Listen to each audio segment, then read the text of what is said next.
መክሊቱን እንዳያቅማችን ደግሞ የተሰጠን ሁላችንም ጸጋ አለ። የተሰጠንን ጸጋ ለሃይማኖታችን ምን አደረግንበት? ምን ሰራንበት? ዛሬ እያንዳንዱ በ80 እና በ40 ቀን የተጠመቀ እና የተጠመቀች የክርስቶስ ልጆች በተሰጣችሁ ሃይማኖት ጸጋ ምን አረጋችሁ? በመክሊታችሁ ምን አረጋችሁ? ዛሬ ብዙዎች እየጠፉ ነው። ከእውነተኛ የቱብነት እየወጡ ነው። ምን አረጋችሁ? መጀመሪያ ራሳችሁ እንዴት ጠበቃችሁ? ለእግዚአብሔርስ ምን ትርፍ ሰጣችሁ? ምን ትርፍ አላችሁ? የጾም ትርፍ አላችሁ? የጸሎት ትርፍ አላችሁ? የስግደት ትርፍ አላችሁ? የምጽዋት ትርፍ አላችሁ? እንዲያው እግዚአብሔር የሚፈልገው ይሄንን ነው። እግዚአብሔር የሚፈልገው ይሄንን ክብር ነው። ስለዚህ የተሰጠንን መክሊት ይዘን እግዚአብሔር ከኛ የሚፈልገውን እጥፍ በረከት ሰጠን በቀራንዮ አደባባይ ተጠማሁ ባለ ሰዓት የምንሰጠው መጠጥ ያስፈልጋል። ያም የጽድቅ ሥራ ነው።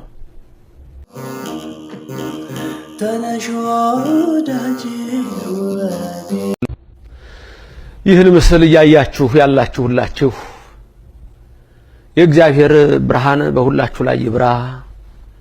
ድንግል ማርያም አትለያችሁ። የመላእክት ጥበቃም ከናንተ አይራቅ። የቅዱሳን አባቶቻችን የእናቶቻችን በረከት ይደርባችሁ።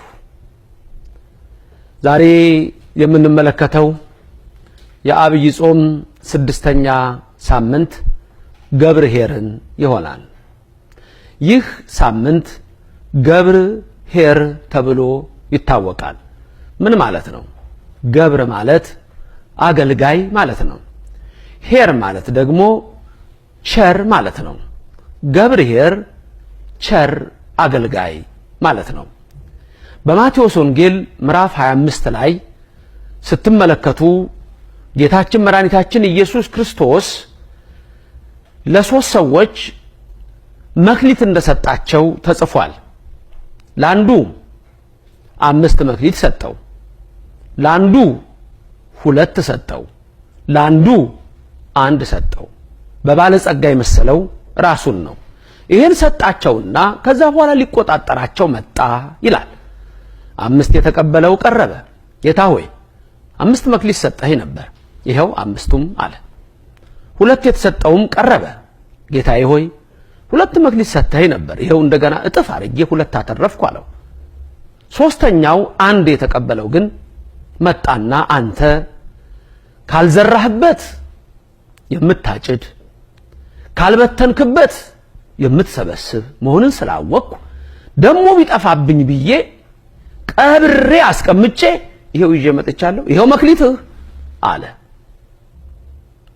ጌታ 5 መክሊት ተሰጥቶት 5 ላተረፈው በጥቂት የታመንክ በብዙ የምትሾም ነህ አለው። 2ም የተሰጠውን እንደዚሁ በጥቂት የታመንክ በብዙ የምትሾም ነህ አለው። 3ኛውን ግን አንተ ክፉ ካልዘራሁበት የምሰበስብ የማጭድ ካልበተንኩበት የምሰበስብ መሆኔን ካወቅ ለምን ያኔ ስሰጥህ አልፈልግም አትልም አለው። መልስ አልነበረውም። ወደ ጨለማ ጣሉት። ይሄን ግን ላለው ጨምሩለት ብሎ ላለው ይጨመርለታል አለ። ከዚህ ትምህርት ምን እንማራለን?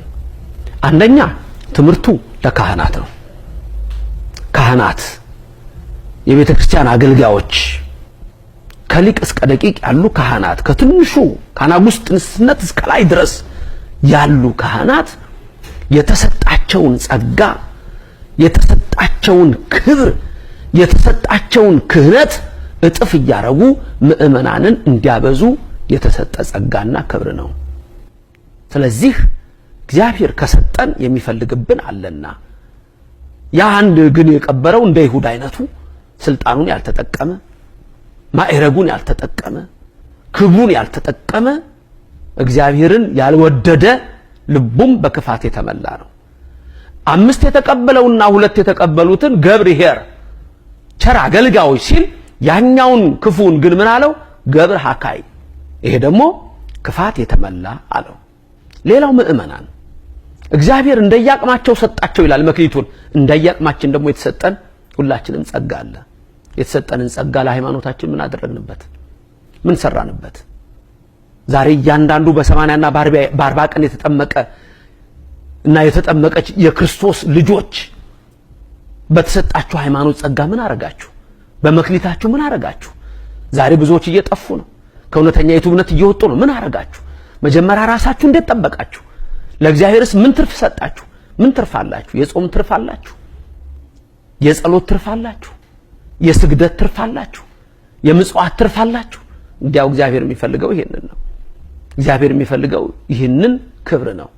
ስለዚህ የተሰጠንን መክሊት ይዘን እግዚአብሔር ከኛ የሚፈልገውን እጥፍ በረከት ሰጠን በቀራኑ አደባባይ ተጠማሁ ባለ ሰዓት የምንሰጠው መጠጥ ያስፈልጋል። ያም የጽድቅ ሥራ ነው። እንደ አይሁድ ፈሪሳውያን ሐሞት አንሰጠውም። ምንድነው ትርፋችን? ምን አተረፍን? ለዓለም የሚሮጥ ትርፍ አለ። አው ብዙ ክብር በዚች ዓለም ላይ አለ። ሰው ገንዘብ ይሰበስባል። ያ ወርቅ ግን ከመቃብር አያድንም። ያ ገንዘብ ግን ከሞት አይሰውርም።